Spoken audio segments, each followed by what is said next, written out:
জন্য।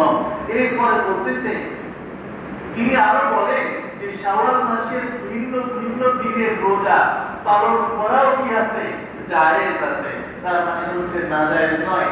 আমার প্রশ্ন হচ্ছে, একটা রাখতে পারবো না, আমি একটু ভেঙে ভেঙে রাখতেছি।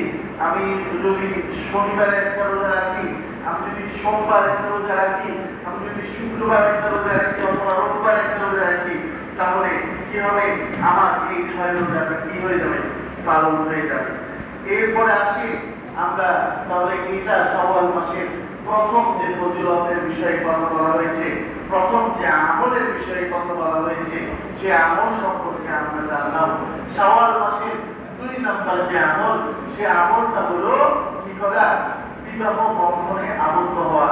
কোন পাত্র পাত্রী যদি তার সক্ষমতা অনুযায়ী সে যদি বালেগ হয়ে যায় এবং সে অবস্থায় সে গুনাহ থেকে বেঁচে থাকার জন্য, জিনা থেকে বেঁচে থাকার জন্য, বিভিন্ন খারাপ থেকে বেঁচে থাকার জন্য এই শাওয়াল মাসে কি করার?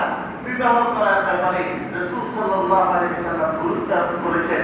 কারণ রাসূল সাল্লাল্লাহু আলাইহি সাল্লাম হযরত উম্মুল মুমিনিন হযরত আয়েশা রাদিয়াল্লাহু তাআলা আনহাকে এই শাওয়াল মাসে তিনি কি করেছেন? বিবাহ বন্ধনে আবদ্ধ করেছেন। তাহলে আসি, তাহলে শাওয়াল মাসের যে দ্বিতীয় যে আমল, এই ব্যাপারে আল্লাহ রাব্বুল আলামিন পবিত্র কোরআনে সূরা নূরের 32 নম্বর আয়াতে ঘোষণা দিয়ে বলেছেন, ওয়ানকিহুল আয়ামা মিনকুম ওয়াস-সালিহিনা মিন ইবাদিকুম ওয়া ইমানিকুম ইন ইয়াকুনু ফুকারা যুগনিহুমুল্লাহু মিন ফাদলিহি ওয়াল্লাহু ওয়াসিউন আলীম। আল্লাহ রাব্বুল আলামিন বলেন, তোমাদের মধ্যে যারা অবিবাহিত তাদের তোমরা বিবাহ দাও, এবং তোমাদের দাস দাসীদের মধ্য থেকে যাদের যোগ্য তাদের জন্য তোমরা বিয়ে দিয়ে দাও। যদি তারা দরিদ্র হয় তবে আল্লাহ রাব্বুল আলামিন তাদেরকে সম্পদশালী করবেন। এবং আল্লাহ রাব্বুল আলামিন হচ্ছেন ওয়াল্লাহু ওয়াসিউন আলীম। আল্লাহ রাব্বুল আলামিন হচ্ছেন সবচেয়ে মহাপরাক্রমশালী এবং সর্বজ্ঞ, মহা সম্পদশালী এবং সর্বজ্ঞ। আল্লাহ রাব্বুল আলামিন সবকিছু জানেন। সকল সম্পত্তির একমাত্র উৎসকে আল্লাহ রাব্বুল আলামিন।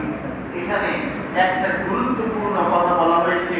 গুরুত্বপূর্ণ কথাগুলো শুনে যারা এখানে অভিভাবকরা আছেন, আপনাদের এই কথাগুলো শোনা খুবই জরুরি। দেখেন, এই কথাগুলো আমল করা খুবই জরুরি।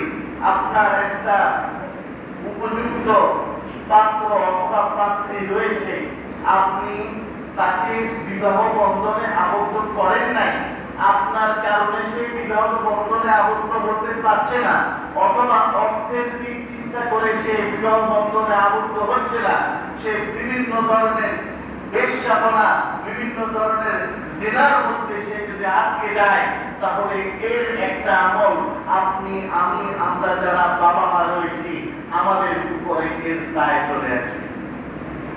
খেয়াল করেন কথাটা। আপনি